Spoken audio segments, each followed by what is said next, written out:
Have you ever felt like you were talking to a brick wall when communicating with the opposite gender? Do men and women really communicate differently? It's a question that has puzzled even the greatest minds. In this video, we're going to journey beyond the simplistic notions of Mars and Venus, exploring the scientific evidence, challenging stereotypes, and uncovering the real nuances of how men and women communicate. For decades, the idea that men and women come from different planets has dominated popular culture. We've been told that men are from Mars, direct and assertive, while women, hailing from Venus, are emotional and indirect. But is this really true? Is it fair to categorize entire genders based on these sweeping generalizations? While many of us can relate to these stereotypes on some level, scientific research paints a more complex picture. Studies show that while there are some differences in the way men and women communicate, these differences are often subtle and context-dependent. In fact, the similarities in our communication styles far outweigh the differences. So why do these stereotypes persist? They offer a simple explanation for the complexities of human interaction. Additionally, these stereotypes are often reinforced by societal expectations and cultural norms. It's time to move beyond the simplistic Mars versus Venus dichotomy and embrace a more nuanced understanding of gender and communication. One of the most pervasive stereotypes about women is that they talk more than men. But is there any truth to this stereotype? Research suggests otherwise. Studies have consistently shown that men and women actually speak roughly the same number of words per day. In fact, some studies have even found that men tend to talk more in certain settings, like in mixed gender groups or in professional environments. This stereotype likely stems from societal expectations and power dynamics.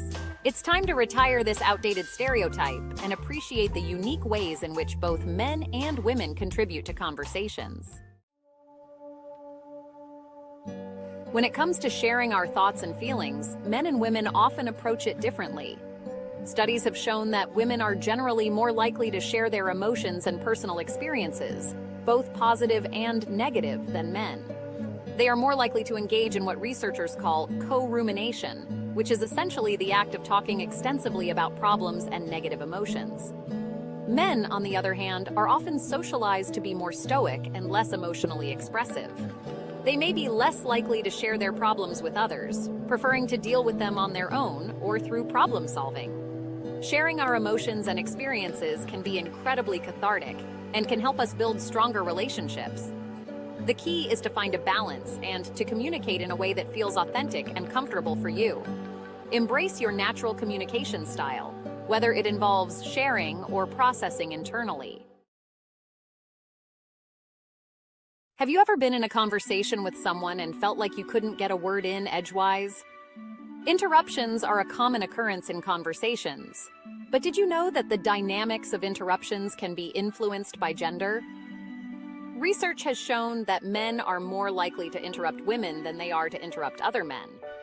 And while women do interrupt as well, their interruptions tend to be more supportive in nature, such as asking clarifying questions or expressing agreement. Some researchers believe it's a way of asserting dominance or control in a conversation. Regardless of the reason, interruptions can be incredibly disruptive to the flow of conversation and can make it difficult for everyone to feel heard and respected.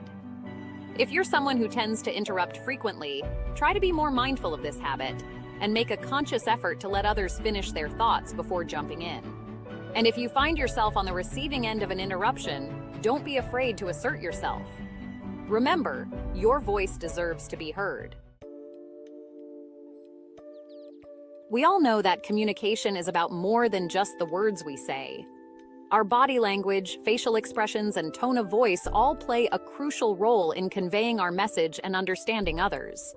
Studies have shown that women tend to be more attuned to nonverbal cues than men.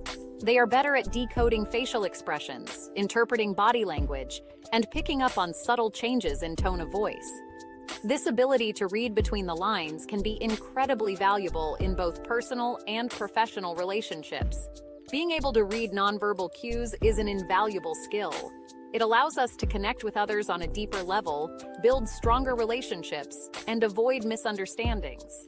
Pay closer attention to people's body language, facial expressions, and tone of voice. For centuries, people have debated whether our communication styles are primarily determined by our biology or by our upbringing. Are we born with innate differences in the way we communicate, or are these differences learned through our interactions with the world around us? Well, like most things in life, it's probably a combination of both. There's no doubt that our biology plays a role in shaping our communication styles. For example, hormonal differences between men and women can influence our levels of empathy, our responses to stress, and even our verbal fluency. However, our environment and upbringing also play a significant role. From a young age, we are bombarded with messages about what it means to be a boy or a girl. By understanding the interplay between our biology and our environment, we can gain a deeper appreciation for the factors that contribute to our unique communication styles. We've spent a lot of time in this video talking about gender differences in communication. But it's important to remember that these differences are generalizations and don't apply to everyone.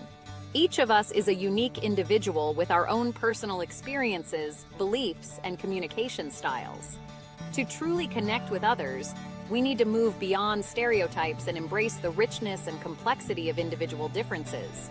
Instead of making assumptions about how someone might communicate based on their gender, approach each interaction with an open mind and a willingness to listen.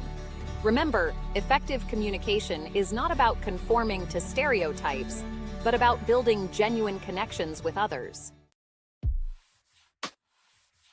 So far, we've been talking about gender communication in terms of men and women, but it's important to acknowledge that gender is not a binary. It's a spectrum. And for individuals who identify as transgender, non-binary, or gender non-conforming, communication can be even more complex.